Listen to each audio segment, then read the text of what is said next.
140 की speed 3 minute की।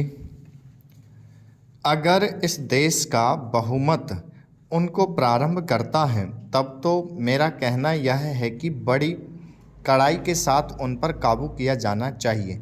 लेकिन अगर दूसरे लोगों की तरफ से प्रारंभ होता है तो मैं समझता हूँ कि उनके अंदर इतनी हिम्मत नहीं है, जब वे जानते हैं कि इसका परिणाम यह होगा कि हमको और हमारे दूसरे सहयोगियों को चोट लग सकती है, फिर भी वे इसका प्रारंभ करें।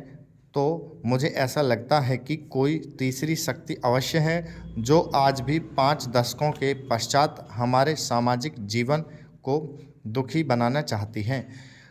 उदाहरण के लिए मैं एक ही बात कहना चाहता हूँ। पहले गृह मंत्रालय जब अपनी वार्षिक रिपोर्ट प्रकाशित करता था तब उसमें बतलाया जाता था कि हमारे देश में दुनिया के किस किस देश के कितने नागरिक रह रहे हैं।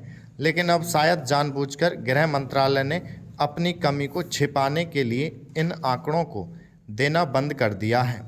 लेकिन फिर भी प्रश्नों के उत्तर में कभी कभी कुछ इस प्रकार के आंकड़े सामने आ जाते हैं। अभी हाल में जब यह पूछा गया कि हमारे देश में पाकिस्तान के कितने नागरिक ऐसे हैं जो पासपोर्ट लेकर रह रहे हैं, तब उत्तर में सरकार ने बतलाया कि इस समय पासपोर्ट के आधार पर भारत में रह रहे पाकिस्तानी नागरिकों की संख्या लगभग 217,000 है।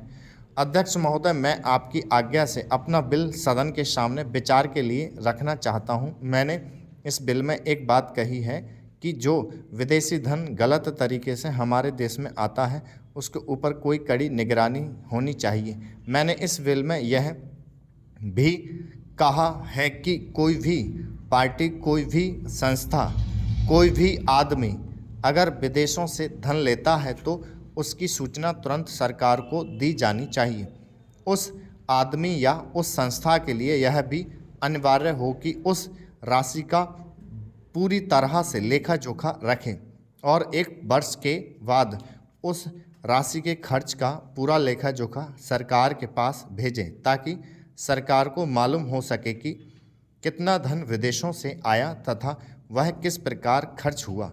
इस सदन में इस संबंध में अनेक बार बहस हो चुकी है। स्वयं गृह मंत्री जी ने यहाँ कहा था कि वह इसके संबंध में एक बिल सदन में लाएंगे, लेकिन मुझे बड़े दुख के साथ कहना पड़ता है कि 2.5 वर्ष बीत जाने के बाद भी आज तक वह बिल सदन में नहीं आया। आज अगर कोई यह कहे कि मैंने यह पैसा अमेरिका से लिया है या चीन से लिया है, स्टॉप।